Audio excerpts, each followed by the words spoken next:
Welcome to Shukla study point. आप सभी का स्वागत है आपके अपने YouTube channel Shukla study point में। मैं शिवम शुक्ला आप सभी दोस्तों का हार्दिक स्वागत करता हूं। दोस्तों, आज की वीडियो के अंतर्गत हम बात करेंगे जियोग्राफी के बारे में। और जियोग्राफी जो होगी आपकी बीए सेकंड ईयर से संबंधित होगी। और बीए सेकंड ईयर की जो जियोग्राफी है उसमें 2 पेपर आपको देने होंगे। मतलब जब आप बीए द्वितीय वर्ष में इस समय हैं, मतलब मैं ये बता रहा हूँ कि आने वाले समय में जो हमारे छात्र छात्राएँ आएँगे बीए द्वितीय वर्ष में, मतलब उनकी परीक्षा जो होगी ईयरली सिस्टम नहीं होगी, मतलब एनुअल एग्जामिनेशन नहीं होगा उनका सेमेस्टर वाइज होगा। तो इसीलिए अभी वाले जो हमारे छात्र छात्राएँ हैं जो पहले से बीए फर्स्ट ईयर क्रॉस कर चुके हैं, मतलब बीए फर्स्ट ईयर उनका जो है हो चुका है और उनका रिजल्ट आ चुका है, वो बीए सेकंड ईयर में इस वर्ष हैं, तो उनको तो यही चीज़ पढ़ना पड़ेगा। लेकिन जो हमारे जो बीए सेकंड सेमेस्टर वाले छात्र छात्रा आएंगे उनको दूसरा पढ़ना पड़ेगा। तो उनके हिसाब से ये लेक्चर उतना इम्पोर्टेंट नहीं होगा। लेकिन जो आज के हमारे जैसे जिनका पेपर होगा 2022 की परीक्षा की दृष्टि से, वो जो है इस लेक्चर को देख सकते हैं। और उनके लिए ये जो है एक प्रकार से एनुअल एग्जामिनेशन जो पहले से चला रहा है वही चलेगा। और जो इस समय बीए सेकंड ईयर में छात्र छात्रा हैं वो जो थर्ड ईयर में जाएंगे तो उनका ईयरली एग्जाम मतलब उनका एनुअल ही होगा अब। ठीक, जो नए नए अभी आए हैं उनका जो है सेमेस्टर वाइज होगा, तो उनके लिए जो है वो तब पढ़ाया जाएगा। तो अब इस समय आज की वीडियो के अंतर्गत हम बीए द्वितीय वर्ष के छात्र छात्राओं के लिए अर्थात बीए सेकंड ईयर के छात्र छात्राओं हेतु यह लेक्चर आपको प्रोवाइड करवा रहे हैं। जितने भी लोग हमारे साथ जुड़े हैं, रात के 9 बज चुके हैं और आप सभी का बहुत बहुत स्वागत है। और अभी Hindi class BA first semester वालों की हो रही थी आपकी रात 8 बजे से, तो उसको आप लोगों ने देखा ही। तो न्यू मॉडल पेपर होगा आज का वीडियो जो होगा 2022 का, इसके बारे में हम चर्चा करेंगे बीए सेकंड ईयर वालों के लिए। और कल की वीडियो जो होगी आपकी वो मैं भारत के भूगोल को लेकर कर दूंगा या फिर किसी अन्य सब्जेक्ट के जो शिक्षा शास्त्र वगैरह के जो है मॉडल पेपर डिस्कस कर दूंगा। तो आप जैसा बताएंगे उसी हिसाब से, तो आप डेली 9 बजे जो है बीए द्वितीय वर्ष की और रात 8 बजे जो है हिंदी साहित्य की मतलब क्लास तो चलती है बीए फर्स्ट सेमेस्टर की, तो उसको तो आप लोग देखेंगे। थर्ड ईयर की भी जो है 7 बजे करने का प्रयास करूँगा। तो आप लोग इसी प्रकार से अपना प्यार दुलार बनाए रखें। ओके, चलिए तो जियोग्राफी के बारे में बात करते हैं। जियोग्राफी जब आप द्वितीय वर्ष में आए हैं अब की बार, तो आपको एक बात ध्यान देनी होगी आपके पेपर कितने होंगे। 2 पेपर होंगे आपके जियोग्राफी के, 2 पेपर, मतलब हर सब्जेक्ट के आपके 2 पेपर होंगे। ठीक है, अब पहला पेपर कौन सा होगा, तो पहला पेपर का नाम है आपके इकोनॉमिक जियोग्राफी अर्थात आर्थिक भूगोल। तो पहले पेपर के अंतर्गत आपको आर्थिक भूगोल पढ़ना पड़ेगा। और द्वितीय पेपर के अंतर्गत अर्थात पेपर 2 के अंतर्गत आपको भारत का भूगोल अर्थात जियोग्राफी ऑफ इंडिया या फिर इंडियन जियोग्राफी पढ़ना पड़ेगा। ठीक है, अब किसी किसी विश्वविद्यालय में होगा क्या कि जो इकोनॉमिक जियोग्राफी है वो पेपर 2 में दिया है और किसी किसी में पेपर 1 में दिया है। तो मैं मान के चल रहा हूँ पेपर 1 में दिया है। हालांकि चाहे आपकी यूनिवर्सिटी के हिसाब से पेपर 1 में हो चाहे 2 में हो, पढ़ना आपको इकोनॉमिक जियोग्राफी में जो यहाँ पर मैं पढ़ाऊँगा वही है, वहीं से प्रश्न आएंगे। तो बिल्कुल चिंता डाउट सब अपना त्याग करके आसानी से पढ़ो। ठीक है, और जो इंडियन जियोग्राफी है उसको भी बीए सेकंड ईयर के अंतर्गत पढ़ा जाता है, तो कोई चिंता करने की आपको आवश्यकता नहीं है। ओके, आप आसानी से पढ़ेंगे। आज की वीडियो के अंतर्गत most important question answer discuss किए जाएंगे इस वीडियो के अंतर्गत। ओके, और पेपर 2 जो होगा, पेपर 2 का क्या नाम है यहाँ पर देखेंगे, इस तरीके से आपका थंबनेल होगा पेपर 2 जियोग्राफी ऑफ इंडिया। इसके बारे में इसके मोस्ट इंपॉर्टेंट क्वेश्चन से चर्चा कर लेंगे। तो बिल्कुल ये जो होंगे लगभग आपके पेपर में पूछे ही जाएंगे और मात्र इसी से लगभग 60% फंसने के चांसेस हैं एग्जाम्स में। ओके, 2022 की आप 2021 का मॉडल पेपर मेरा देखेंगे तो उसके पेपर जो बाद में हुए हैं बहुत सारे विश्वविद्यालय के, उसको भी हमने अपलोड किए, तो उसको भी देख लीजिएगा। उसमें देखेंगे तो लगभग वही का वही प्रश्न पूछ लिया गया जो हमने मॉडल पेपर में डिस्कस किया था। हालांकि आइए बिना समय गंवाए मैं मॉडल पेपर की ओर जो है चलता हूँ। तो आपके सामने यहाँ पर हमारे मॉडल पेपर आ चुके हैं और आपके सामने यहाँ पर दिखाई पड़ रहे होंगे। मॉडल पेपर जो होंगे आपके बहुत सारे विश्वविद्यालय में हो सकता है किसी किसी में ऑब्जेक्टिव टाइप के पेपर हों, तो उनके लिए भी व्यवस्था की जाएगी। लेकिन अधिकतर विश्वविद्यालय, लगभग अधिकतर विश्वविद्यालयों की मैं बात करूं तो वो पेपर जो होगी आपके लिखित ही होने हैं। तो उसको आप देखेंगे बीए द्वितीय वर्ष भूगोल प्रथम प्रश्न पत्र आर्थिक भूगोल, जिसका नाम है अंग्रेजी में आर्थिक भूगोल को इकोनॉमिक जियोग्राफी कहा जाता है, भूगोल को जियोग्राफी। फर्स्ट पेपर के बारे में चर्चा कर रहा हूँ बीए सेकंड ईयर वालों के लिए, बीए पार्ट 2 जिसको कहते हैं। न्यू मॉडल पेपर है 2022 के अकॉर्डिंग और आगे के सत्र के लिए उतना इंपॉर्टेंट नहीं होगा। लेकिन फिर भी अगर इकोनॉमिक जियोग्राफी उनके सेमेस्टर 3 में पढ़ता है या सेमेस्टर 2 में पढ़ता है तो उनके लिए इंपॉर्टेंट होगा। मोस्ट इंपॉर्टेंट क्वेश्चन आंसर इसमें डिस्कस किए जाएंगे। सबसे पहला यहाँ पर देखेंगे पेपर आपका जो होगा, पेपर कितने खंडों में बटा हुआ होगा। तो पेपर आपका मेरे प्यारे दोस्तों 3 खंडों में हुआ बटा हुआ आपको मिलेगा। खंड आ, ठीक है, और खंड बा और कौन सा, खंड सा। तो 3 खंड में आपको पेपर मिलेगा। अंग्रेजी वालों A B सॉरी ABC 3 खंडों में आपका पेपर बटा हुआ होगा। अब खंड का क्या मतलब है यहाँ पर? जो खंड का तात्पर्य यहाँ पर है कि जैसे आ खंड से आपके अति लघु उत्तरीय प्रश्न पूछे जाएंगे और बा खंड से आपके लघु उत्तरीय और सा खंड से आपकी दीर्घ उत्तरीय, मतलब सेक्शन ए से आपके वेरी शॉर्ट आंसर टाइप आप क्वेश्चन पूछे जाएंगे, बा से आपके शॉर्ट आंसर टाइप क्वेश्चन और इससे आपके लॉन्ग आंसर पूछे जाएंगे। ठीक है, तो यहाँ पर ये चीज़ें हो गई। अब जो बात आती है कि आखिरकार ये प्रश्न कैसे पूछे जाते हैं, कैसे कैसे होंगे, तो जो खंड आ होते हैं वो अति लघु उत्तरीय टाइप के जो प्रश्न होते हैं उनको आपको 50 शब्दों में लिखना होता है। इसको अगर आप करेंगे तो इसके लिए आपको 2 अंक निर्धारित किए गए हैं, तो 2 अंक आपको मिलते हैं। हालांकि जियोग्राफी वगैरह प्रैक्टिकल सब्जेक्ट होता है, हो सकता है 1.5 नंबर का ही पेपर आपका दे, तो 1.5 नंबर का आपका होता है। ठीक, तो यह बात भी ध्यान रखेंगे। प्रैक्टिकल सब्जेक्ट है आपका 75 का ही जो है पेपर बनेगा। तो इस प्रकार से आपका अगर मैं बता दूं तो यहाँ पर आपका 1.5 नंबर का एक प्रश्न बनता है। ठीक, बाकी प्रैक्टिकल में आपको मिलेगा 25 नंबर प्रैक्टिकल में मिलता है। ठीक, मतलब 25 नंबर का पूर्णांक होता है, उसमें जितने हिसाब से आपका आंतरिक मूल्यांकन करेंगे उसके हिसाब से आपको देने का प्रयास रहेगा। वो आपके कॉलेज के ऊपर डिपेंड है। ओके, तो सभी प्रश्न यहाँ पर आपको अनिवार्य होते, 10 प्रश्न होंगे आपके अति लघु उत्तरीय के, उनको हमको करने होंगे, मतलब आपको करने होंगे। वहाँ पर पेपर में जाएंगे, सबसे पहले आपको नोट मिलेगा कि सभी खंडों के उत्तर निर्देशानुसार देने हैं। तो जो भी खंड आप पढ़ें सबसे पहले, कि कोई किसी भी प्रकार का पेपर हो, अति लघु उत्तरीय, लघु उत्तरीय और लिखित मतलब दीर्घ उत्तरीय टाइप के ही प्रश्न पूछे जाते हैं। एक होता है ऑब्जेक्टिव जिनकी संख्या 100 होती है। अगर ऑब्जेक्टिव पेपर होता है तो 100 क्वेश्चन आते हैं और उनमें से आपको सभी करने होते हैं। ठीक है, प्रत्येक प्रश्न का जो अंक होता है वो बता दिया जाता है कि हाँ इतने प्रश्न का एक अंक है, समान सभी प्रश्न उसमें समान होते हैं। तो अब यहाँ पर समझना होगा कि किसी भी विश्वविद्यालय, चाहे कोई भी विश्वविद्यालय हो, तो लगभग यही पैटर्न फॉलो करते हैं। तो बिल्कुल चिंता करने की आवश्यकता नहीं है आपको, बस इन प्रश्नों को आप लोग पढ़ लीजिएगा। आप किसी भी विश्वविद्यालय से हैं, आर्थिक भूगोल से अगर प्रश्न आते हैं तो यहीं से आएंगे, जाहिर सी बात है, और कहीं से नहीं आएंगे। तो आइए बात कर लेते हैं। पहला प्रश्न आपके सामने है, चीन के प्रमुख कोयला उत्पादक क्षेत्रों का वर्णन कीजिए। क्या? चीन के प्रमुख कोयला क्षेत्र, मतलब जो कोयला जहां पर उत्पादित होते हैं उन क्षेत्रों का वर्णन करने के लिए आपसे प्रश्न पूछ रहा है। शब्द कितने हैं आपके? 50। तो आप सीधे सीधे क्या लिखेंगे उत्तर में कि चीन के प्रमुख कोयला उत्पादक क्षेत्र निम्नवत हैं या इस प्रकार से हैं, आप लिख दीजिएगा। आप नंबर 1 नंबर 2 इस प्रकार से डाल करके लिख दीजिए। जैसे नंबर 1 में आप क्या लिख सकते हो, जैसे सांसी तथा सेंसी क्षेत्र जो है चीन में कोयला उत्पादन के लिए नंबर 1 पर लगभग फैला हुआ है। इसी के साथ साथ दूसरा पीपिंग क्षेत्र आप बता सकते हैं, पीपिंग क्षेत्र में भी कोयला होता है। तीसरा सातुंग क्षेत्र में भी कोयला होता है। चौथा उत्तरी क्षेत्र में, जैसे उत्तरी क्षेत्र में कौन कौन चीज़ें, जैसे सुईयान हो गया, चहार स्थान हो गया और जयहोर प्रांत जो है, यहाँ पर कोयला उत्पादन के क्षेत्र देखे जा सकते हैं। पांचवें जैसे मंचूरिया वगैरह वो भी क्षेत्र है, एक प्रकार से मंचूरिया में कोयला उत्पादन होता है। छठवां आप ऐसे नंबर डाल करके लिख दीजिएगा, उत्तरी पश्चिमी समूह छठवां। सातवां आपका रेड बेसिन क्षेत्र में भी कोयला होता है। और उसके बाद मध्य हुनान समूह में भी कोयला होता है, जो कि एक प्रकार से आपका 8वां हो गया। 9वां दक्षिणी पूर्वी समूह में भी होता है। ठीक, और क्वांतुंग क्षेत्र में भी कोयला होता है 10वां। तो इस प्रकार से आप जो है, जो भी आप बता सकते हैं 8 5 जो भी आपको याद रखने होंगे उसको आप लोग याद रखिएगा। तो यहाँ पर ये कोयला उत्पादक क्षेत्र है कहाँ के? चीन के। तो ये हमने आपको बता ही दिया, ये मोस्ट इंपॉर्टेंट प्रश्न है, इसको याद कर लीजिएगा। अगला प्रश्न आपके सामने है कि भारत के औद्योगिक प्रदेशों का संक्षिप्त वर्णन कीजिए। भारत के औद्योगिक प्रदेशों का संक्षिप्त वर्णन करने के लिए पूछ रहा। औद्योगिक प्रदेश क्या होते हैं? जहाँ पर उद्योगों का विकास जो है अधिक मात्रा में हुआ होता है, उसी को औद्योगिक प्रदेश या औद्योगिक क्षेत्र कहा जाता है। आप सीधे सीधे लिखेंगे, 50 शब्दों में लिखना, सीधे सीधे लिखेंगे कि भारत के निम्नलिखित या फिर निम्नांकित औद्योगिक प्रदेश हैं, जो कि इस प्रकार है। आप हेडिंग डाल करके पहला, दूसरा, तीसरा इस प्रकार से लिख सकते हैं। जैसे आप इसमें उदाहरण दे सकते हो, कलकत्ता हुगली औद्योगिक प्रदेश। कलकत्ता और हुगली में आप देखेंगे कारखाना वगैरह बहुत ज़्यादा हैं, उद्योगों का क्षेत्र वहाँ पर और ज़्यादा है। और विकसित फार्म में आप देखेंगे तो ये औद्योगिक क्षेत्र आप पहला बता सकते हैं। दूसरा, आप दामोदर घाटी में भी उद्योग क्षेत्र हैं, तो उसको बता सकते हैं, दामोदर घाटी औद्योगिक प्रदेश।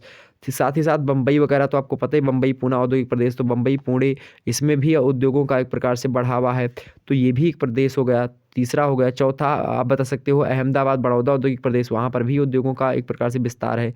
और पांचवा आप जो है मदुरा कोयम्बटूर औद्योगिक प्रदेश बता सकते हो। तो इस प्रकार से ये सारे भारत के औद्योगिक प्रदेश हैं, संक्षिप्त में आप इसको बता सकते थे।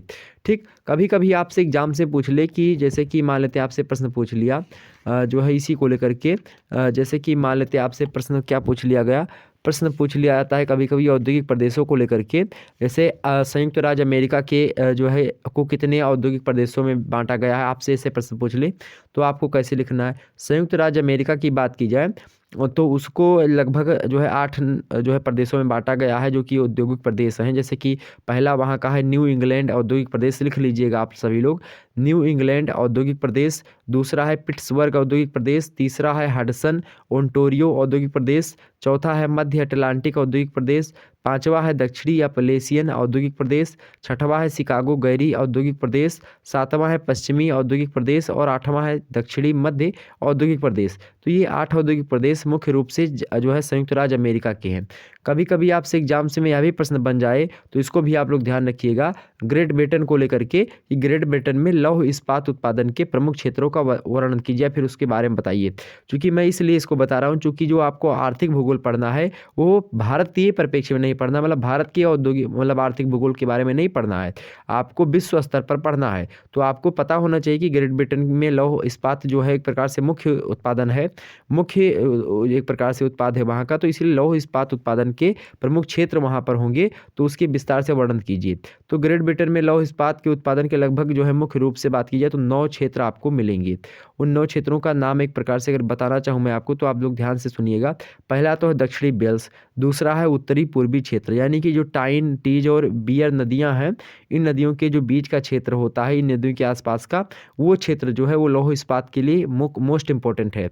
साथ ही साथ दक्षिणी यॉर्कशायर जो सैफील्ड क्षेत्र है वहाँ पर भी आप जो है लौह इस्पात देखेंगे ग्रेट ब्रिटेन में। साथ ही साथ लिंकनशायर में भी जो है आपको मिलेगा, लिंकनशायर एक स्थान है ग्रेट ब्रिटेन का, वहाँ पर लौह इस्पात ज़्यादा है ग्रेट ब्रिटेन में, ठीक। साथ ही साथ मध्य स्कॉटलैंड में भी जैसे केरन घाटी जो है, मतलब केरन नदी की जो घाटियाँ हैं, मतलब केरन नदी के आसपास का इलाका, और क्लाइड, 2 नदियों के एक प्रकार से घाटी के इलाका को हम मध्य स्कॉटलैंड के नाम से जानते हैं। तो वहाँ पर भी आप देखेंगे लौह इस्पात फैला हुआ है। हालांकि यहाँ पर ग्रेट ब्रिटेन में स्कॉटलैंड वगैरह भी शामिल होते हैं, स्कॉटलैंड हो गया, वेल्स हो गया और इंग्लैंड हो गया, ये तीनों देश शामिल हैं। ये बात भी ध्यान रखें, कोई दिक्कत की बात नहीं, तो इसमें आप परेशान मत होइएगा कि हाँ स्कॉटलैंड बता दिया सर जी ने, ठीक। और भी आप अगला क्षेत्र बता सकते हो। छठवां नंबर मिडलैंड्स जो है, वहाँ पर मध्यवर्ती जो प्रदेश हैं इंग्लैंड के, वहाँ पर मतलब ग्रेट ब्रिटेन के, वहाँ पर भी लौह इस्पात उत्पादन होता है। साथ ही साथ इसी को बर्मिंघम क्षेत्र भी कहा जाता है। तो बर्मिंघम क्षेत्र चाहे कह लीजिए, चाहे मिडलैंड्स या मध्यवर्ती प्रदेश कह लीजिए, बर्मिंघम में याद होगा आपको एक स्टेडियम भी वहाँ पर मैच वगैरह हुआ था, आपको शायद याद हो, ठीक है। तो अगला है आपका जो है 7वां नंबर जो प्रदेश होता है आपका नॉर्थैम्पटनशायर। तो ये भी एक स्थान है नॉर्थैम्पटनशायर, तो ये भी इम्पोर्टेंट स्थान है लौह इस्पात उत्पादन के लिए ग्रेट ब्रिटेन में। साथ ही साथ जो है आपका 7वां है दक्षिणी लंकाशायर और डी साइड स्थान जो है मिला जुला स्थान है, यहाँ दोनों स्थानों पर लौह इस्पात होता है। और आपका 9वां और लास्ट होता है उत्तरी पश्चिमी तटीय क्षेत्र, मतलब उत्तर पश्चिम का जो तटीय क्षेत्र है, जैसे कि कम्बरलैंड जिसको नाम से जाना जाता है, तो इसमें जो है ग्रेट ब्रिटेन में लौह इस्पात के उत्पादन होते हैं। तो ये इंपॉर्टेंट चीज़ें थी जो कि हमने आपको बता दी, ठीक। तो इसके लिए आपको कोई दिक्कत की बात तो होनी नहीं चाहिए सारी, ताकि आपके एक ही वीडियो के अंतर्गत तमाम सारी चीज़ें आप पढ़ लें तो ज़्यादा बेटर होता है। तो इसीलिए हमने आपको यह भी बता दिया साथ ही साथ, ताकि आपको कोई दिक्कत ना हो। तो आगे बढ़ते हैं और भी मुद्दों को हम समझने का प्रयास करते हैं, ठीक है। एक बार वीडियो को जितने भी लोग हमारे साथ जुड़े हुए हैं, जितने भी लोग हमको देख रहे हो, फटाफट से वीडियो को लाइक और शेयर कर दीजिए मेरे प्यारे दोस्तों।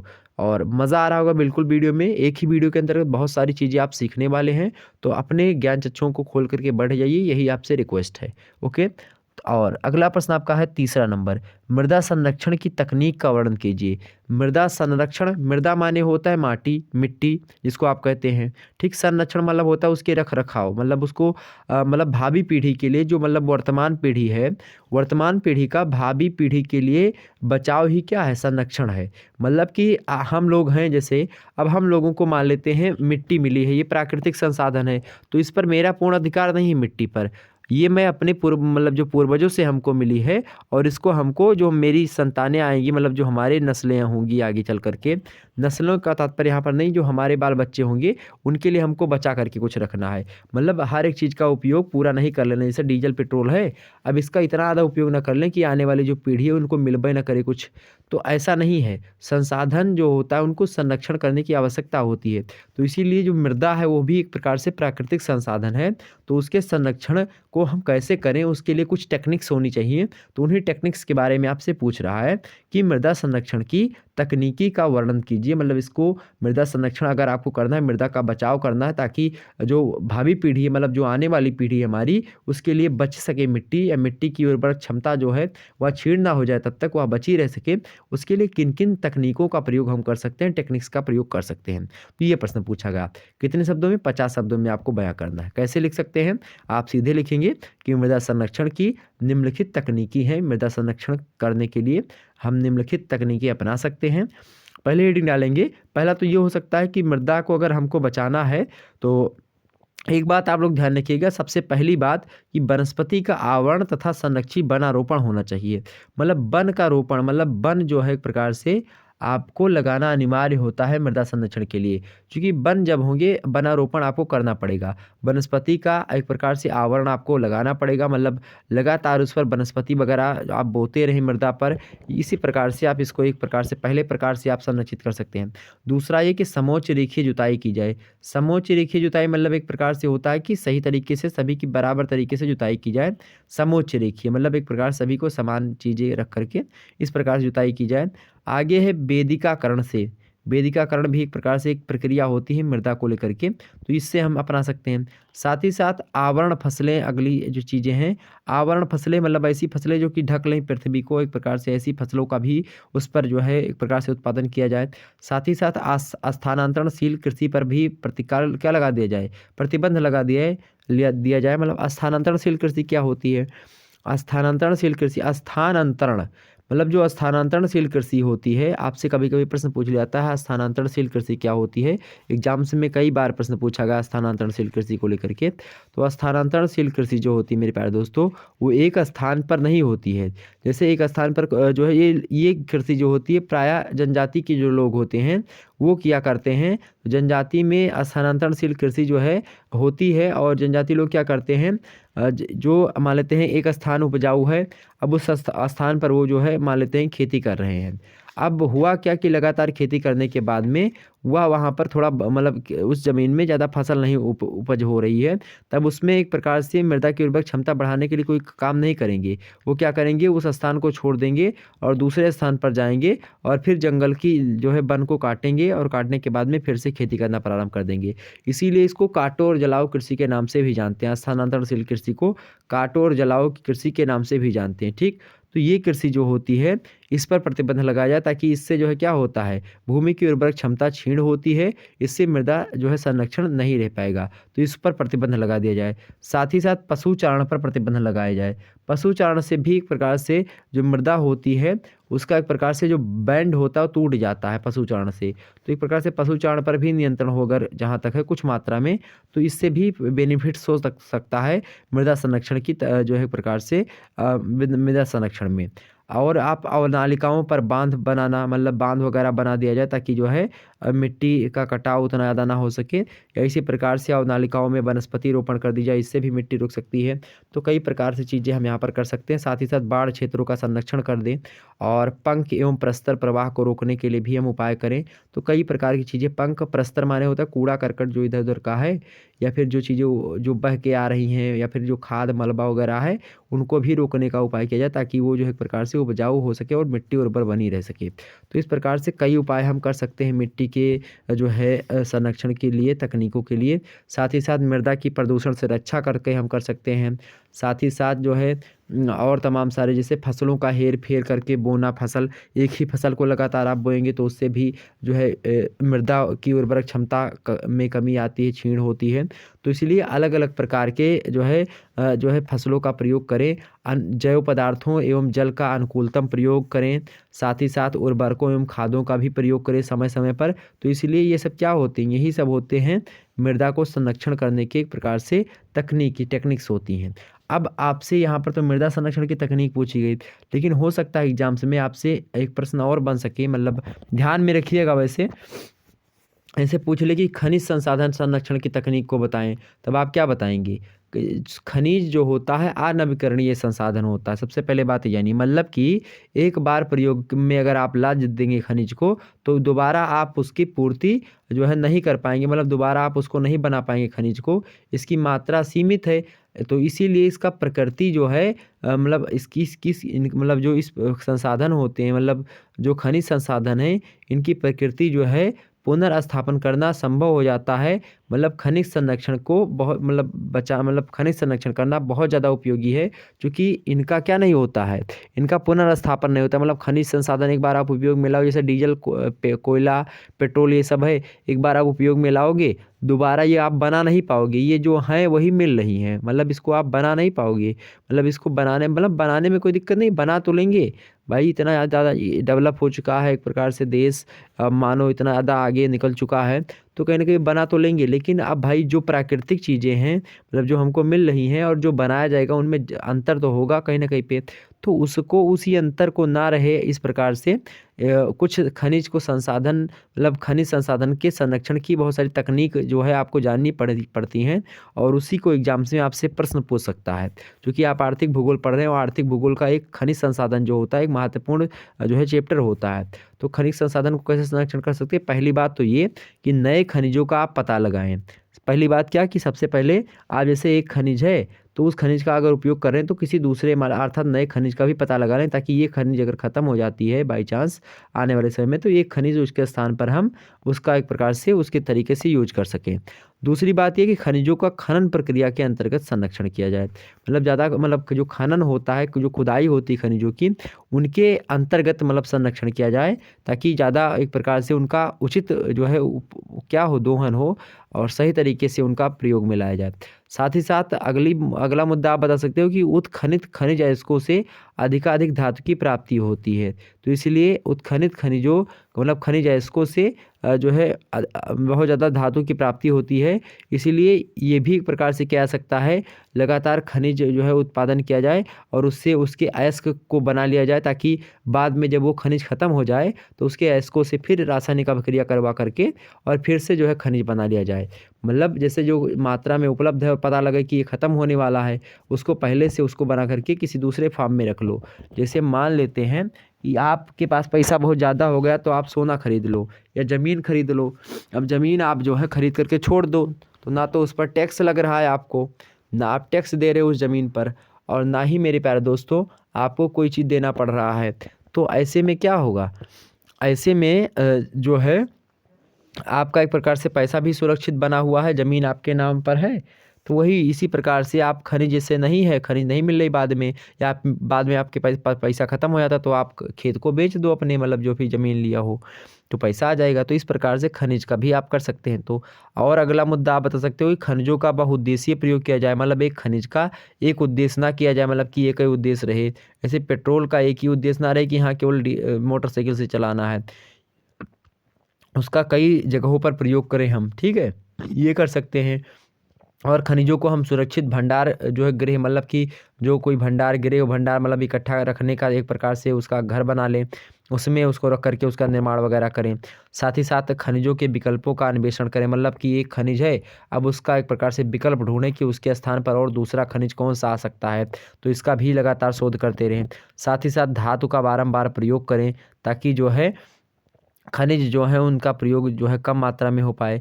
इसी प्रकार से खनिज संसाधनों का कच्चे माल के रूप में हम प्रयोग करें, तो हम खनिज संसाधन मतलब उसका संरक्षण कर सकते हैं। कई प्रकार की चीज़ें हैं, तो यहाँ पर इतनी चीज़ें हमने आपको बता दी। तो ये सारी बातें आपकी क्लियर हो रही हैं, सारे मुद्दे क्लियर हो रहे हैं, एक भी प्रश्न आपका छूट नहीं रहा होगा।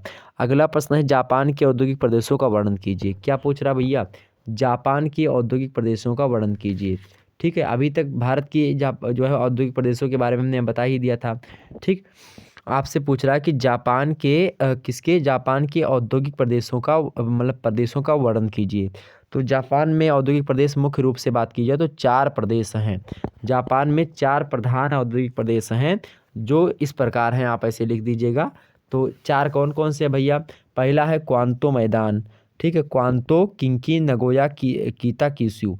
तो पहला कौन सा है? क्वांतो मैदान। दूसरा कौन सा है किंकी प्रदेश, तीसरा कौन सा है नगोया और चौथा कौन सा है कीताक्यूशु। ये 4 प्रदेश जो हैं प्रमुख औद्योगिक प्रदेश हैं जापान के, मोस्ट इम्पोर्टेंट है। बाकी अगर आप और लिखना चाहें अन्य प्रदेशों में तो पश्चिमी समुद्र तट पर कुछ औद्योगिक केंद्र विकसित हो गए हैं अब। इसमें जैसे बात की जाए नाईगाता हो गया, बोयामा हो गया, ये सब जापान के पश्चिमी समुद्र तट पर आपको औद्योगिक प्रदेश जो है अब नए नए बन रहे हैं, वो आप देख सकते हैं। नाईगाता जो है, नाईगाता बोमामा, दो दो चीज़, ठीक है।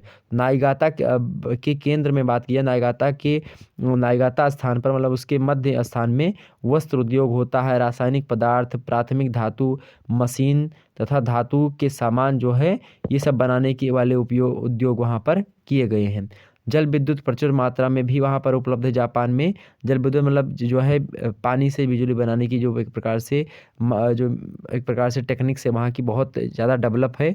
और चूना पत्थर भी वहाँ पर अधिक मात्रा में मिलता है।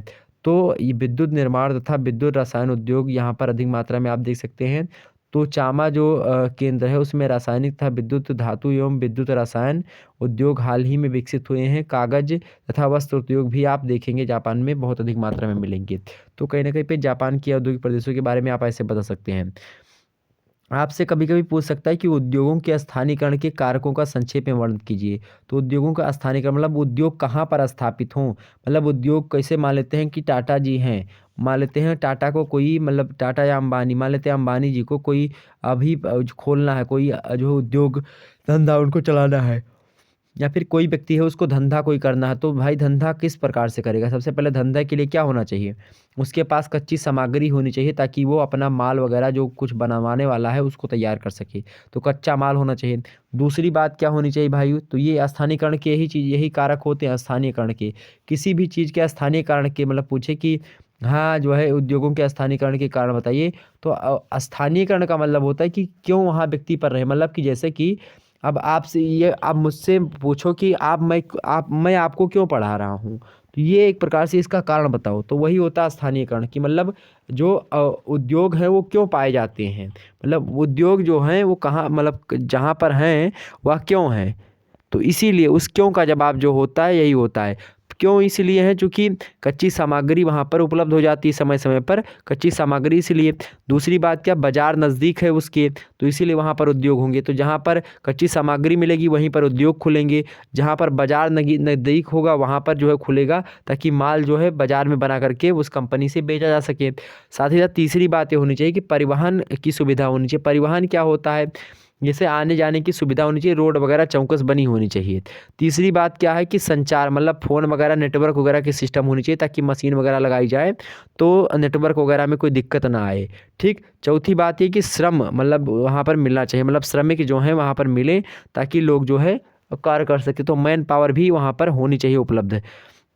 पांचवी बात ये कि शक्ति होनी चाहिए। शक्ति माने क्या होता है, जैसे कि कोई विद्युत हो गया, फिर कोई सौर प्लान हो गया, मतलब सौर ऊर्जा हो गई, विद्युत ऊर्जा, मतलब आपके पास लाइट बिजली का एक प्रकार से व्यवस्था होनी चाहिए। छठवीं बात ये है कि पूंजी होनी चाहिए आपके पास। पूंजी मतलब रुपया पैसा आपके पास होना चाहिए, या फिर जो भी कुछ लगाना है तो वो आपके पास होना चाहिए। सातवीं बात यह है कि संगठन जो है शोध कार्य आपको पता होनी चाहिए, उसको करते हुए चीज़ें करें। तो इन सभी चीज़ों को ध्यान में रखा जाता है जब किसी उद्योग को वहाँ पर लगाया जाता है, ठीक। तो ये बात आपकी क्लियर हो गई। आगे बढ़ते हैं अगले प्रश्न की ओर। अगला प्रश्न आपके सामने है मेरे प्यारे दोस्तों, कौन सा है, संयुक्त राज्य अमेरिका की कपास मेखला का उल्लेख कीजिए। संयुक्त राज्य अमेरिका की कपास मेखला का उल्लेख कीजिए। मेखला माने क्या होता है, मेखला माने मेरे प्यारे दोस्तों होता है एक प्रकार से दायरा, जिसको आप कहते हैं कि कहाँ कहाँ पर पाए जाते हैं, पेटी जिसको आप कहते हो पेटी।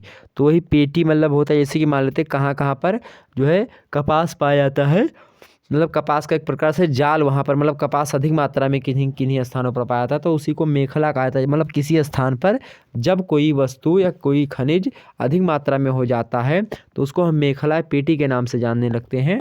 तो वही चीज़ आपसे पूछ रहा है कि संयुक्त राज्य अमेरिका की कपास मेखला का उल्लेख कीजिए। तो आप कैसे बताएंगे, आप सीधे सीधे लिखेंगे कि संयुक्त राज्य अमेरिकी मतलब संयुक्त राज्य अमेरिका की या फिर अमेरिकी की अमेरिका की कपास मेखला में निम्न 4 क्षेत्र महत्वपूर्ण है। वो कौन कौन से हैं, पहला है मिसिसिपी जो नदी है ना, उस नदी के पश्चिम में जो है टेक्सास का काली मिट्टी का क्षेत्र जो है उस स्थान पर आप देखेंगे तो वहाँ पर कपास की खेती होती है और कपास मेखला उसको कहते हैं।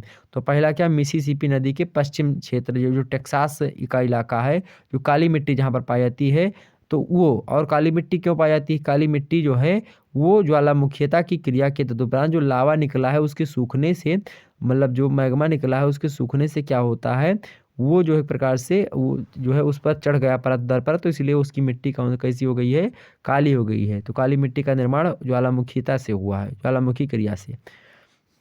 दूसरा एक प्रकार से संयुक्त राज्य अमेरिका की जो कपास मेखला कौन सी? दूसरी मिसिसिपी तथा जो उसकी सहायक नदियां हैं मिसिसिपी की, मतलब सहायक नदी कौन सी होती है, मतलब जो नदियां छोटी छोटी धाराओं में आकर के मिसिसिपी मिसौरी से मिलती हैं उनको हम सहायक नदी कहते हैं।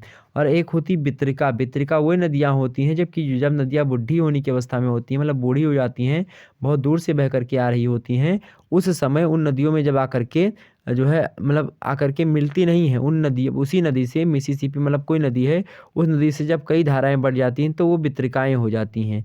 तो कई धाराओं में जब नदियाँ बँटती हैं, एक नदी से जब 2 नदी निकलती हैं, 3 नदी निकलती हैं, तो वो बित्रिकाएँ कहलाती हैं।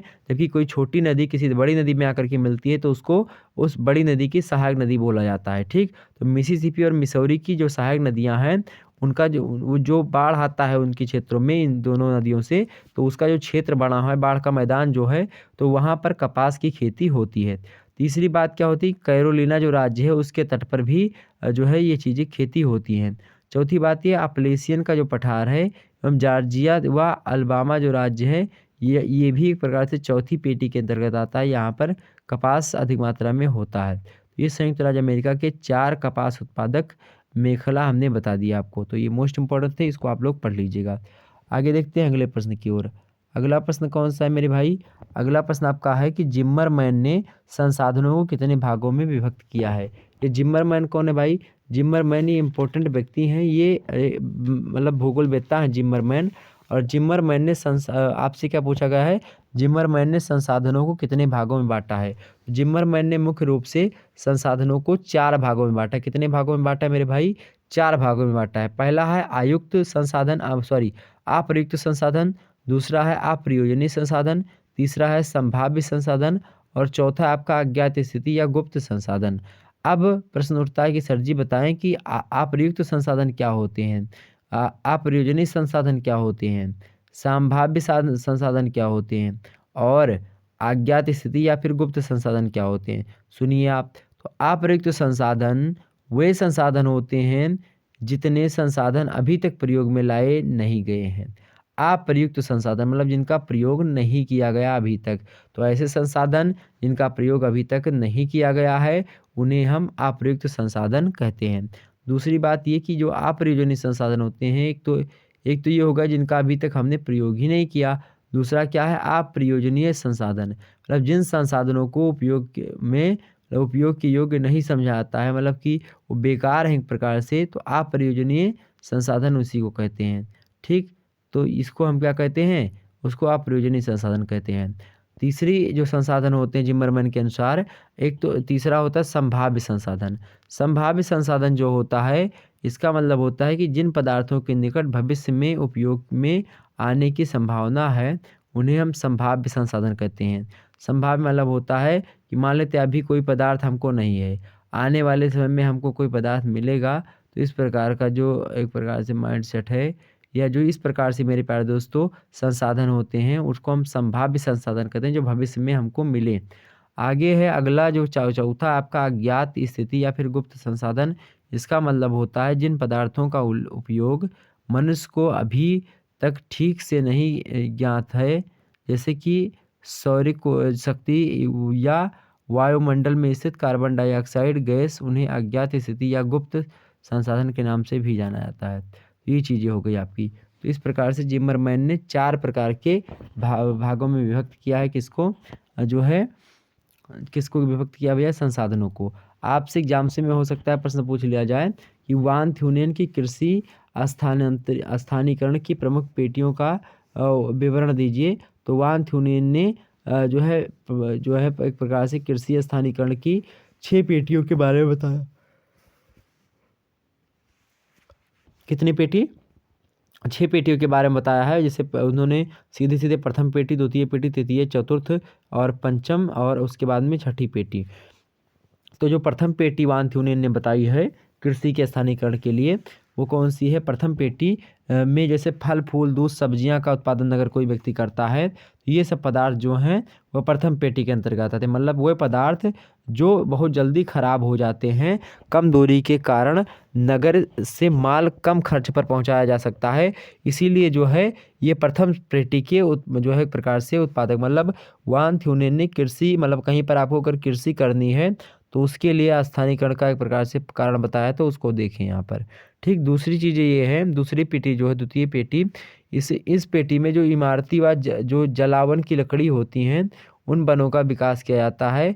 लकड़ी कम मूल्य पर भारी पदार्थ है जो अधिक परिवहन मूल्य बर्दाश्त नहीं कर सकता, इसीलिए जो है ये दूसरा जो है पेटी आपके सामने है। तीसरी पेटी कौन सी है? इस पेटी में गहन कृषि पद्धति द्वारा अनाज की कृषि की जाती है। किसमें? तृतीय पेटी में अनाज की खेती की जाती है और प्रति भूमि का इस पर जो है इसमें अभाव होता है। नेक्स्ट है आपका चौथा, चतुर्थ पेटी जो है, चतुर्थ पेटी जो होती है इसमें फसलों की सघनता कैसी होती है? कम होती है। तो चौथी पेटी में फसलों की सघनता कम होती है। और पांचवी पेटी जो उन्होंने बताया, किसने? वान थ्यूनेन ने, वो बताया कि जो है पांचवी पेटी में 3 खेत व्यवस्था पाई जाती है। 1/3 क्षेत्र फसलों के अधीन रहता है, दूसरे 1/3 में चारागाह तथा शेष 1/3 भाग भूमि प्रति के रूप में पाई जाती है। ये बात किसने बताई? जिम्मरमैन ने बताई है।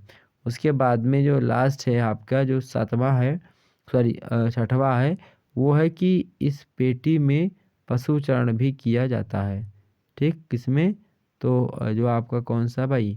छठवीं पेटी। ठीक है, आगे बढ़ते हैं अगले प्रश्न की ओर।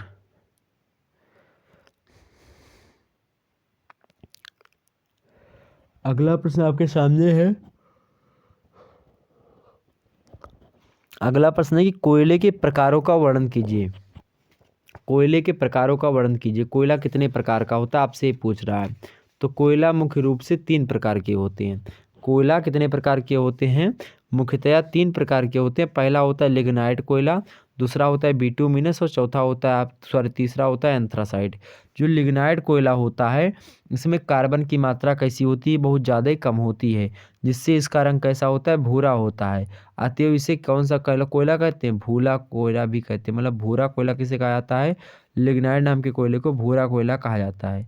यह धुआं अधिक तथा ताप कम देता है। मतलब जो लिग्नाइट कोयला होता है धुआं बहुत ज़्यादा देता है और जो है ताप कम देता है, मतलब ऊर्जा कम देता है। बिटुमिनस कोयला दूसरे नंबर का है और बिटुमिनस कोयला ही सर्वाधिक मात्रा में पूरे के पूरे संसार में पाया जाता है। बिटुमिनस कोयला सबसे अधिक मात्रा में जो होता है वह कहाँ पर पाया जाता है? वह किस पर पाया जाता है मेरे पास दोस्तों? अधिक मात्रा में क्या जो है सर्वाधिक मात्रा में पूरे संसार में सबसे ज़्यादा बिटुमिनस प्रकार का ही कोयला पाया जाता है। और इसमें लगभग का जो है कार्बन जो होता है उसका परसेंटेज जो होता है 47 से 72% तक कार्बन की मात्रा इन कोयलों में होती है। और इसका रंग जो होता है चमकदार होता है, काला काला होता है, मतलब एकदम से काला चमकदार कोयला होता है बिटुमिनस। कड़ा रहने के कारण से चूरा बहुत कम जो है इसका बनता है, इसीलिए ये सबसे ज़्यादा जैसे जर्मनी वगैरह में हो देखेंगे आप, या रूर प्रदेश जो जर्मनी का है वहाँ पर बिटुमिनस कोयला ही। और उसी प्रकार से आप देखेंगे यहाँ पर जो सुंदरबन है आपका, सुंदरबन का डेल्टा, सुंदरबन बोलते हैं, क्या बोलते हैं उसको? यहाँ पर है आपका सुंदरबन का डेल्टा, हाँ सुंदरबन ही है। तो बिटुमिनस प्रकार का जो कोयला है वो जो है यहाँ पर पाया जाता है। अगला आपका एंथ्रासाइड कोयला। यह कड़ा घनीभूत आबनूस की तरह काला मतलब और चमकीला होता है, जिसमें नमी नहीं के बराबर सी होती है। कार्बन संपन्नता इसमें बात की जाए तो 91 से 96% तक इसमें कार्बन पाया जाता है। बिना धुएं तथा राख के ही यह नीली लौ के साथ जलता है। यह आदर्श कोयला, मतलब सबसे मोस्ट जो अच्छा कोयला माना जाता है वो कौन सा कोयला है? वो जो है एंथ्रासाइड प्रकार का। दूसरे नंबर पर कौन है? बिटुमिनस। तीसरे नंबर पर कौन सा? लिग्नाइट कोयला। ठीक, ये बात ध्यान रखेंगे। आपसे एग्जाम से प्रश्न पूछे कि भारत में कोयला जो है उत्पादक क्षेत्रों की पहचान कीजिए। मतलब भारत में कोयला किन किन क्षेत्रों में पाया जाता है। तो भारत में बात की जाए कुल मिलाकर के सरकारी आकलन के अनुसार अगर देखा जाए तो एक प्रकार से 1,06,262 करोड़ टन राशि कोयला तथा 206 करोड़ टन लिग्नाइट का संचित भंडार भारत के पास है। ठीक, कोयले के उत्पादन में भारत का विश्व में बात की जाए 6वां स्थान रहा है, और यह बात ध्यान रखेंगे। और कहाँ कहाँ पर, जैसे कि दामोदर घाटी में आप देखेंगे, दामोदर नदी के घाटियों में कोयला अधिक मात्रा में पाया जाता है। दामोदर में कहाँ कहाँ पर, रानीगंज में, झरिया कोयला क्षेत्र बड़ा फेमस है।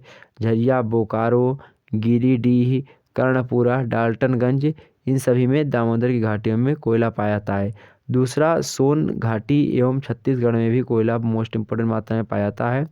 महानदी के घाटियों में कोयला पाया जाता है, और उसके बाद में वर्धा नदियों में और उसके बाद में गोदावरी घाटी के आसपास भी कोयला का क्षेत्र है, तो उसको भी देख सकते हैं। और जो है इसके अलावा आप देखेंगे तो असम में भी कोयला, कश्मीर में, इन सभी में भी कोयला के क्षेत्र पाए जाते हैं।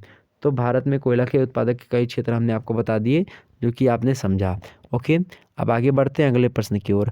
अगला प्रश्न आपके सामने है, आर्थिक भूगोल की परिभाषा दीजिए। आर्थिक भूगोल की परिभाषा मोस्ट इंपॉर्टेंट है, एग्जाम से प्रश्न बन सकता है आर्थिक भूगोल की परिभाषा को लेकर के। तो भाई आर्थिक भूगोल की परिभाषा देख लो आप सभी लोग। आर्थिक भूगोल की परिभाषा सबसे पहले आप लिख दीजिएगा, जो है आर ई मर्फी कहते हैं आर्थिक भूगोल की परिभाषा देते हुए। ये आर्थिक भूगोल मनुष्य के जीविकोपार्जन की, मतलब मनुष्य का जीविकोपार्जन कैसे हो उसमें से, मतलब उसकी विधियों में से एक स्थान से दूसरे स्थान पर मिलने वाली जो समानता होती है, विषमता होती है, उसी को कहते हैं क्या, आर्थिक भूगोल। दूसरी बात जो है CF जोन्स कहते हैं कि आर्थिक भूगोल उत्पादक व्यवसायों का आकलन करती है। कुछ प्रदेश विशेष विविध वस्तुओं के उत्पादन एवं निर्यात में क्यों अग्रणी हैं, और क्यों कुछ दूसरे जो प्रदेश हैं इन वस्तुओं के आयात एवं उपयोग में अग्रणी हैं।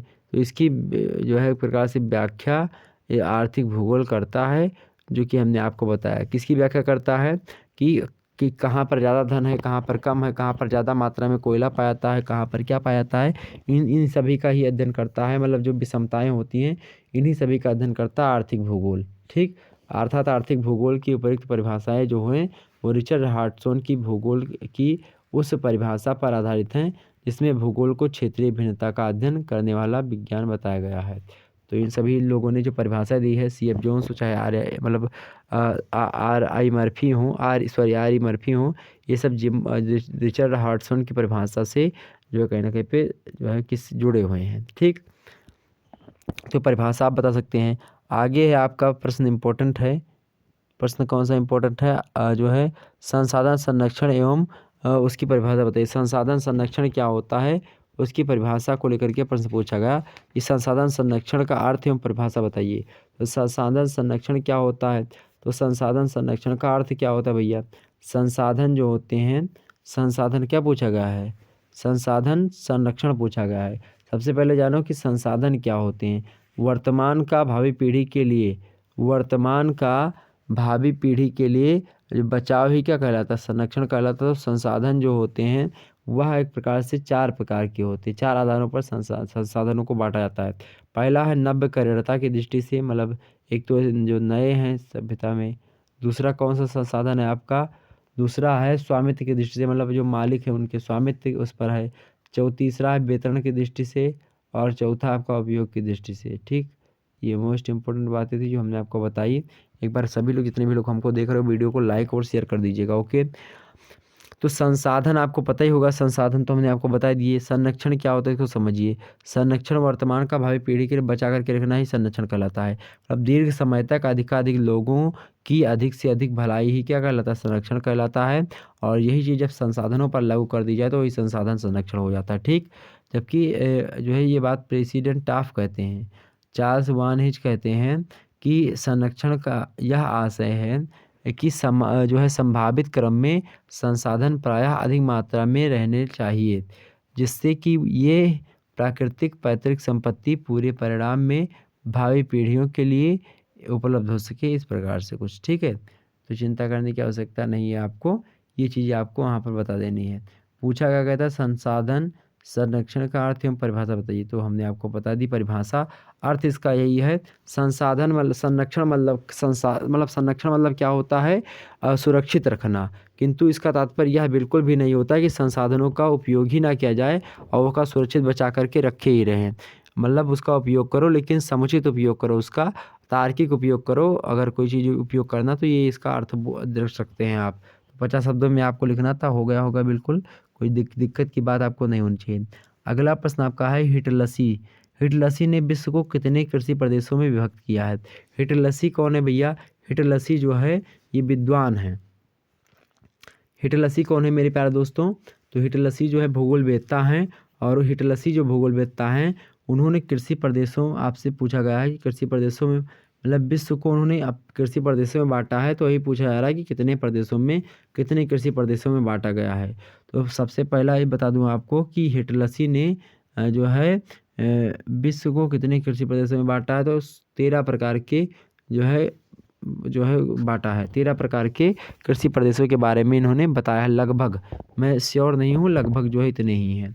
पहला है आपका चलवासी पशुचारण प्रदेश, दूसरा है व्यापारिक पशुचालन प्रदेश। ये एकदम से इसको पढ़ते हुए चलिएगा। पहला कौन सा हमने बताया? चलवासी पशुचारण प्रदेश। दूसरा कौन सा है आपका? व्यापारिक पशुचालन प्रदेश। तीसरा है आपका स्थानांतरशील कृषि प्रदेश। चौथा है मेरे प्यारे दोस्तों कौन सा? प्रारंभिक अस्थायी कृषि प्रदेश। पांचवा है आपका चावल प्रधान गहन निर्वाहक कृषि प्रदेश। छठवां है आपका मेरे प्यारे दोस्तों कौन सा? छठवां जल विहीन गहन निर्वाहक कृषि प्रदेश। सातवां है आपका व्यापारिक बगानी कृषि प्रदेश। आठवां है आपका भूमध्य सागरीय कृषि प्रदेश। नौवां है व्यापारिक अन्न उत्पादक कृषि प्रदेश। और 10वां आपका होगा, 10वें का क्या नाम है? 10वां का नाम है व्यापारिक फसल एवं पशु उत्पादक कृषि प्रदेश। 11वां है निर्वाहक फसल एवं पशु उत्पादन कृषि प्रदेश। और आपका 12वां है व्यापारिक दुग्ध उत्पादन की कृषि जो है वह भी एक प्रकार से कृषि है। और जो आपकी 15वीं कृषि है, कौन सी भाई? 15वीं, सॉरी 13वीं कौन सी है? विशेषीकृत बागवानी जो प्रदेश है वो जो है एक प्रकार से कृषि प्रदेश है। जो ये बताया किसने? हिटलसी महोदय ने। इम्पोर्टेंट है, परीक्षा में प्रश्न बन सकता है यहाँ से, तो इसको आप लोग पढ़ लीजिएगा। ओके, तो ये यहाँ पर हो गया आपके हिटलसी ने कृषि प्रदेशों को कितने भागों में विभक्त किया है। तो 13 भागों में, 13 हमने आपको बता भी दिए। तो बिल्कुल चिंता करने की आवश्यकता आपको नहीं हुई होगी, सारे मुद्दे आपके क्लियर हुए हैं। अब आगे हम बढ़ते हैं और खंडबा की ओर बढ़ते हैं, खंडबा में प्रवेश करते हैं। खंडबा में मेरे प्यारे दोस्तों बात की जाए तो यहाँ पर आपको जो है आप थोड़े बड़े बड़े प्रश्न आएंगे तो इसके उत्तर बता पाना उतना ज़्यादा स्पष्ट तरीके से नहीं हो पाएगा, क्योंकि लंबा पड़ जाएगा। लेकिन फिर भी आप देखिए इसको। खंडबा, खंडबा से आप क्या तेलुगु टाइप के प्रश्न पूछे आते हैं। 200 शब्दों में उत्तर यहाँ पर आपको लिखने होंगे। 200 शब्द में उत्तर आपको क्या करने हैं? लिखने हैं। पहला प्रश्न आपका इम्पोर्टेंट है कौन सा? भारत में सड़क परिवहन के महत्व को स्पष्ट कीजिए। भारत में सड़क परिवहन के महत्व को स्पष्ट कीजिए, पहला प्रश्न है। 200 शब्दों में आपको एक प्रश्न को लिखना है, ठीक। अगला है आर करके, दूसरा इसमें दिया था अथवा करके। मान लेते हैं ये प्रश्न आपको नहीं पता होता है तो इसके स्थान पर आप ये प्रश्न कर सकते हैं, कौन? कि विश्व के प्रमुख वायु मार्गों का संक्षिप्त वर्णन कीजिए। ये भी बढ़िया प्रश्न है आपका। ऐसे विश्व में अगर प्रमुख वायु मार्ग देखा जाए तो पहला आपका यूरोप और दक्षिणी अमेरिका के बीच का जो वायु मार्ग है ये है। दूसरा जो वायु मार्ग है आपका यूरोप से एशिया होकर के ऑस्ट्रेलिया के बीच का जो वायु मार्ग है ये हो गया। तीसरा जो मार्ग है यूरोप तथा अफ्रीका के बीच जो वायु मार्ग है वो वायु मार्ग, ठीक। इसी प्रकार से बहुत सारे वायु मार्ग, जैसे कि चौथा जो आपका है अमेरिका एवं एशिया के बीच वो जो वायु मार्ग है वो वाला। और अगला जो है पश्चिमी, जो एक प्रकार से जो जर्मनी है वह भी एक प्रकार से कैसा है? वह भी जो पश्चिमी जर्मनी आपका है, पश्चिमी जर्मनी का एक प्रकार से जो एयरलाइन है, मतलब कि जो वायु मार्ग है वो भी आप लिख सकते हैं पश्चिमी यूरोप के जो है मार्ग। ये भी इम्पोर्टेंट है आपका। आपसे अगला पहला प्रश्न पूछा गया था सड़क परिवहन को लेकर के, तो सड़क परिवहन के बारे में कई चीज़ें आप बता सकते हैं कि भारत में परिवहन के लिए सड़कों का बड़ा महत्व रहा है प्राचीन काल से ही। और ईसा से कई हजार वर्ष पूर्व भारत में पक्की सड़कों का प्रमाण हड़प्पा की खुदाई और मोहनजोदड़ो की खुदाई से प्राप्त हुए। ये बातें आप मेंशन कर सकते हैं इसमें। और आप इसके कारण भी बता सकते हैं कि आखिरकार सड़कों की महत्व क्या है, सड़कों की लोकप्रियता कैसी है। उसके कई कारण हो सकते हैं। पहला कारण तो यही है कि देश के भीतरी भागों में रेल मार्गों को एक सीमा तक ही पहुंचाया जा सकता है, इसलिए विभिन्न ग्रामों को जोड़ने के लिए या जोड़ा न जाने की शक्ति ही जो है एक प्रकार से प्रयोग में लाई जाती है। तो इसीलिए जो है सड़क मार्गों की खोज एक प्रकार से आपके सामने है। सड़कों मतलब का यही एक महत्व है, चूँकि हर व्यक्ति हमेशा तो उसके पास एरोप्लेन वगैरह तो होगा नहीं कि वो वायु मार्ग से जाए, तो उसके लिए सड़क मार्ग भी इम्पोर्टेंट है। ठीक, इतनी चीज़ आपकी क्लियर हो गई। आगे बढ़ते हैं। अगला प्रश्न आपके सामने है, जापान के मत्स्य व्यवसाय का संक्षिप्त वर्णन कीजिए। मोस्ट इम्पोर्टेंट प्रश्न है आपका, मत्स्य जो उत्पादन है उसको लेकर के। जापान में मछली पालन अच्छा होता है, तो इसलिए ये प्रश्न आपका इम्पोर्टेंट है। ओके, तो इसको आप लोग याद कर लीजिएगा, जापान में मत्स्य व्यवसाय को लेकर के। ठीक, मत्स्य व्यवसाय जापान में बात की जाए तो जो है जापान की अक्षांशीय स्थिति 31 डिग्री से लेकर के 45 डिग्री उत्तरी अक्षांशों के बीच में आप देखेंगे, तो यहाँ पर जलवायु मछली के लिए ही है, मतलब मछली यहाँ पर रह सकती हैं बड़े आसानी से, तो वो चीज़ें हैं। तो अगली चीज़ ये कि जापान की लंबी तटरेखा है, इसीलिए अत्यधिक कटी फटी जो है तटरेखा है, इसीलिए जो मछलियाँ पैदा होती हैं वो मतलब उसकी वृद्धि के अनुकूल है। मतलब वहाँ पर आप देखेंगे जैसे कि जो इनका 31 डिग्री से लेकर के 45 डिग्री उत्तरी अक्षांश का जो ज़मीन जायदाद है, मतलब जो समुद्र है, वहाँ पर क्या होता है, वहाँ पर गर्म और ठंडी दोनों प्रकार की जलधाराएँ होती हैं। मतलब इसीलिए क्या होता है वहाँ पर, जब ठंडी और गर्म जलधाराएँ दोनों साथ में होती हैं, तो वहीं पर प्लैंकटन की उत्पत्ति होती है। प्लैंकटन जो होता है उसी को मछली खाती हैं। तो जहाँ पर भाई उसका भोजन रहेगा वहीं पर मछलियाँ रहेंगी। ठीक, तो ये चीज़ें हैं। आगे चीज़ें हम समझते हैं। तो इसके उत्तर मैं विस्तार से किसी दिन बता दूंगा आपको। हालांकि यहाँ पर आपके अति लघु उत्तरीय के उत्तर हमने बता दिए, दीर्घ उत्तरीय वगैरह और लघु उत्तरीय का बताऊंगा तो बहुत ज़्यादा वीडियो लंबा हो जाएगा और मैं लंबा करना नहीं चाहता इसको। ठीक, अगला प्रश्न इसके स्थान पर, यूरोप में जल विद्युत के विकास पर संक्षिप्त टिप्पणी लिखिए। मोस्ट इंपॉर्टेंट प्रश्न है जल विद्युत विकास को लेकर के। अगला प्रश्न है, उद्योग के स्थानीयकरण के कारकों का संक्षेप में वर्णन कीजिए। मोस्ट इंपॉर्टेंट प्रश्न है। अगला प्रश्न इसके स्थान पर आप अगर ये नहीं कर पाते दूसरा कर सकते हैं। दूसरा प्रश्न आपका कौन सा है, ब्राज़ील में कहवा उत्पादन पर टिप्पणी कीजिए। ये भी बढ़िया प्रश्न है। अगला प्रश्न है, खनिज संसाधन संरक्षण की तकनीकों का वर्णन कीजिए। ये खनिज संसाधन कैसे, खनिज संसाधन का जो है संरक्षण हम कैसे कर सकते हैं, तो इसको लेकर के कई जो है प्रकार से चीज़ें हो सकती हैं जो कि हमने आपको पहले ही बता दिया है। ये खनिजों को कैसे हम रख सकते हैं संरक्षित। ठीक, तो खनिज संसाधन संरक्षण की तकनीक आप बताने के लिए प्रश्न पूछ सकता है। अगला प्रश्न, विश्व में रबर की बागायती कृषि पर टिप्पणी कीजिए। मोस्ट इंपॉर्टेंट है। ठीक, तो इसको भी आप लोग पढ़ लीजिएगा। अगला इंपॉर्टेंट प्रश्न आपके एग्जाम से बन सकता है आपकी बार, आर्थिक भूगोल की प्रमुख अध्ययन विधियों का मतलब अध्ययन विधियों की व्याख्या कीजिए। ये मोस्ट इंपॉर्टेंट प्रश्न है। अगर ये प्रश्न नहीं बता तो दूसरा प्रश्न इसके स्थान पर, मृदा संरक्षण की तकनीकों का संक्षिप्त वर्णन आप कर सकते हैं यहाँ पर। तो ये चीज़ें क्लियर हो गई आपकी। इतने प्रश्न इंपॉर्टेंट है आपके किसके लिए भाई, ये जो है लघु उत्तरीय टाइप के प्रश्न है। अब हम बात कर लेते हैं दीर्घ उत्तरीय टाइप के प्रश्न आपके, जो कि मोस्ट इंपॉर्टेंट हैं और इनमें आपके 5 प्रश्न दिए होते हैं और इन 5 प्रश्नों में से केवल आपको केवल 2 प्रश्न करने हैं। ठीक है, खंड सा है, 500 शब्दों में आपको प्रश्नों के उत्तर को लिखना पड़ेगा। पहला प्रश्न है, आर्थिक भूगोल की परिभाषा दीजिए तथा इसके विषय क्षेत्र की विवेचना कीजिए। तो मैं तो कहूँगा कि आप सभी लोग जितने लोग इम्पोर्टेंट मतलब आपके पढ़ना है, तो एक बार सभी लोग आर्थिक भूगोल की परिभाषा वगैरह हमारे चैनल पर अपलोड कर दी गई है, उसको आप लोग देख लीजिएगा, तो इसको ज़रूर पढ़ लीजिएगा। यहाँ से एक प्रश्न मतलब आप सोचिए कि अगर ये प्रश्न आपने पढ़ लिया तो आपके 12 नंबर तैयार हो गए, एकदम कन्फर्म मान लीजिए 12 नंबर आपके फिट हैं। ठीक, ये बात आप तैयार कर लीजिएगा। ये प्रश्न मोस्ट इंपॉर्टेंट है, आएगा तो आएगा, कन्फर्म आएगा। ठीक, इसको पढ़ लीजिएगा। दूसरा, संसाधन संरक्षण बहुत ज़्यादा महत्वपूर्ण है, इसको पढ़ लीजिएगा। संसाधन संरक्षण मतलब संसाधन क्या होता है और संसाधन संरक्षण, ये दोनों पढ़ लीजिएगा। तो संसाधन संरक्षण से आप क्या समझते हैं, प्राकृतिक संसाधनों के संरक्षण की जो है संरक्षण की नियोजन विधियों को समझाइए। मतलब जो संसाधन है उनका संरक्षण हम कैसे कर सकते हैं और उससे हम क्या समझते हैं, क्या होता है संसाधन संरक्षण, प्राकृतिक संसाधनों के संरक्षण की जो तकनीक है या फिर जो है नियोजन की विधियां हैं वो कैसे कैसी हैं उसको हमको बताना है। अगला प्रश्न आपसे पूछ सकता है एग्जाम्स में कि विश्व में गेहूं की कृषि के लिए अनुकूल भौगोलिक परिस्थितियों का उल्लेख करते हुए उनके विश्व वितरण पर प्रकाश मतलब विश्व वितरण एवं व्यापार की विवेचना कीजिए। ये मोस्ट इंपॉर्टेंट है। मतलब गेहूं पैदा कैसे होता है, मतलब किन मिट्टी में होगा, किस प्रकार की भौगोलिक दशाएं चाहिए उसको, जो अनुकूल भौगोलिक दशाएं होती हैं उनको आपको बताना है यहाँ पर। और उसके बाद में कितना कितना कहाँ पर पाया जाता है, कैसे कैसे क्या होता है, इसका पूरा विवरण आपको देना पड़ेगा। अगला प्रश्न है, विश्व मैग्नीज के उत्पादन एवं वितरण की जो है प्रतिरोध की विवेचना कीजिए। इसको भी ऐसे आपको बताना पड़ेगा मैग्नीज वाला का।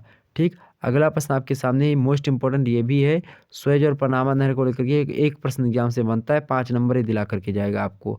अगर दीर्घ उत्तरीय में आएगा तो आपको 12-15 नंबर मिलेगा, लेकिन अब आपका लघु उत्तरीय में आ जाता है तो आपको 7-8 नंबर ही मिलेंगे। ठीक, या 10 नंबर मिल जाएगा। तो ये भी बात ध्यान रखेंगे। कौन सा, सुएज नहर और पनामा नहर के बारे में। सुएज नहर एवं पनामा नहर के भौगोलिक एवं आर्थिक महत्व को पर प्रकाश डालिए। कभी कभी इनके दोनों में अंतर भी एग्जाम से पूछ सकता है, या दोनों की तुलनात्मक अध्ययन के बारे में। तो ये इंपॉर्टेंट प्रश्न थे जो कि हमने आपको बता दिए। ये जो है किसके थे, इकोनॉमिक ज्योग्राफी के, जो कि मोस्ट और मोस्ट इंपॉर्टेंट थे। ओके, तो फिर हम मिलेंगे नेक्स्ट वीडियो में, और उस वीडियो के अंतर्गत हम बात करेंगे किसके बारे में, पेपर 2 जियोग्राफी ऑफ इंडिया के बारे में। इस वीडियो के अंतर्गत हमने समझ लिया किसके बारे में, इकोनॉमिक ज्योग्राफी के बारे में। ओके, सारे मुद्दे क्लियर हो गए, सारी चीज़ें आपकी क्लियर हो गई, सारा डाउट्स वगैरह आपका क्लियर हुआ होगा। तो हमने इसलिए इसकी व्याख्या खंड नहीं बताया, मतलब व्याख्या खंड बोल रहा हूँ, इसीलिए इसके बारे में नहीं बताया विस्तार से, क्योंकि वीडियो बहुत ज़्यादा लंबा हो जाता और सभी प्रश्न आपको एक ही वीडियो में बताना उतना उचित नहीं है। ठीक, तो ये चीज़ें क्लियर हो गई आपकी। चलिए फिर, good night, I love you, सभी लोगों को टाटा बाय बाय। धन्यवाद आप सभी का हमारे साथ जुड़ने के लिए। इसी प्रकार से अपना प्यार दुलार बनाए रखें। वीडियो को लाइक और शेयर अवश्य कर दीजिएगा। चैनल पर नए तो सब्सक्राइब कर दीजिएगा। प्रत्येक व्यक्ति 10 व्यक्ति के पास वीडियो को शेयर करिए। चलिए, धन्यवाद आप सभी का।